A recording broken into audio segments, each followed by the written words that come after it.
But if CO2 isn't driving climate, what is? Isn't it bizarre to think that it's humans, you know, when we're filling up our car, turning on our lights, that we are the ones controlling climate? Just look in the sky. Look at that massive thing, the sun. Even humans at our present 6.5 billion are minute relative to that. In the late 1980s, solar physicist Piers Corbyn decided to try a radically new way of forecasting the weather. Despite the huge resources of the official Met Office, Corbyn's new technique consistently produced more accurate results. He was hailed in the national press as a super weatherman. The secret of his success was the sun. The origin of our solar weather technique of long-range forecasting came originally from study of sunspots and a desire to predict those. And then I realised it was actually much more interesting to use the sun to predict the weather.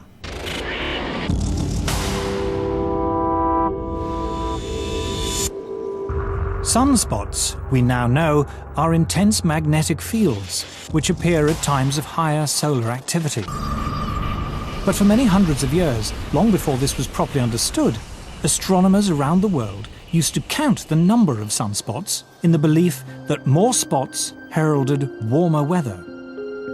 In 1893, the British astronomer Edward Maunder observed that during the Little Ice Age, there were barely any spots visible on the sun, a period of solar inactivity which became known as the Maunder minimum. But how reliable are sunspots as an indicator of the weather? Okay, bye. I decided to test it by gambling on the weather through William Hill against what the Met Office said was a normal expectation. And I won money month after month after month after month.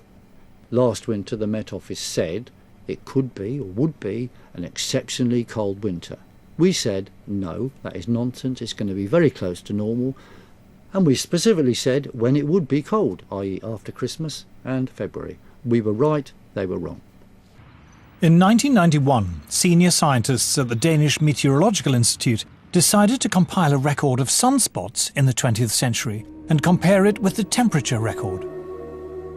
What they found was an incredibly close correlation between what the sun was doing and changes in temperature on Earth.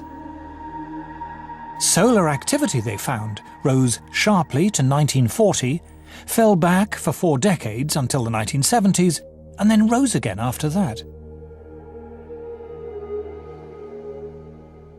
When we saw this correlation between the temperature and solar activity or sunspot cycle lengths, then people said to us, okay, it can be just a coincidence. So how can we prove that it's not just a coincidence? Well, one obvious thing is to have a longer time series or different time series. Then we went back in time. So Professor Friis Christiansen and his colleagues examined 400 years of astronomical records to compare sunspot activity against temperature variation. Once again, they found that variations in solar activity were intimately linked to temperature variation on Earth. It was the sun, it seemed, not carbon dioxide or anything else, that was driving changes in the climate. In a way, it's not surprising. The sun affects us directly, of course, when it sends down its heat. But we now know the sun also affects us indirectly through clouds. Clouds have a powerful cooling effect, but how are they formed? In the early 20th century, scientists discovered that the Earth was constantly being bombarded by subatomic particles. These particles, which they called cosmic rays, originated, it was believed, from exploding supernovae far beyond our solar system. When the particles coming down meet water vapor rising up from the sea, they form water droplets and make clouds. But when the sun is more active and the solar wind is strong, fewer particles get through and fewer clouds are formed. Just how powerful this effect was became clear only recently, when an astrophysicist, Professor Nir Shaviv, decided to compare his own record of cloud-forming cosmic rays with the temperature record created by a geologist, Professor Jan Weitzer, going back 600 million years. What they found was that when cosmic rays went up, the temperature went down. When cosmic rays went down, the temperature went up. Clouds and the Earth's climate were very closely linked. To see how close, you just flip the lines. We just compared the graphs, just put them one upon the other, and it was just amazing. Jan Weitzer looked at me and says, you know, we have very explosive data here. I've never seen such vastly different records coming together so beautifully to show really what was happening over that long period of time. The climate was controlled by the clouds. The clouds were controlled by cosmic rays. And the cosmic rays were controlled by the sun. It all came down to the sun. If you had X-ray eyes, what appears as a nice, friendly yellow ball would appear like a raging tiger.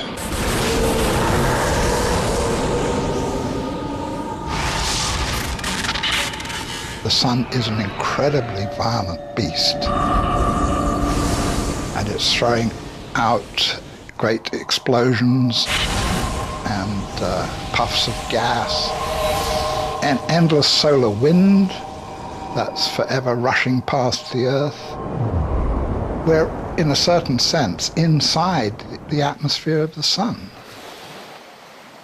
The intensity of its magnetic field more than doubled during the 20th century.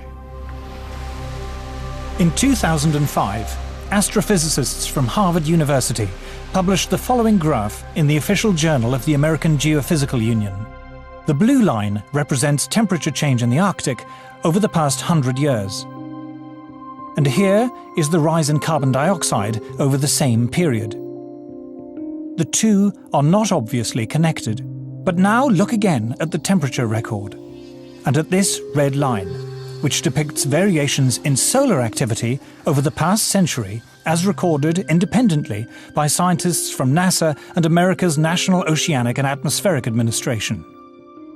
Solar activity over the last 100 years, over the last several hundred years, correlates very nicely on a decadal basis with sea ice and Arctic temperatures.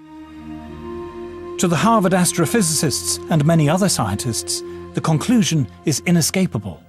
The sun is driving climate change. CO2 is irrelevant.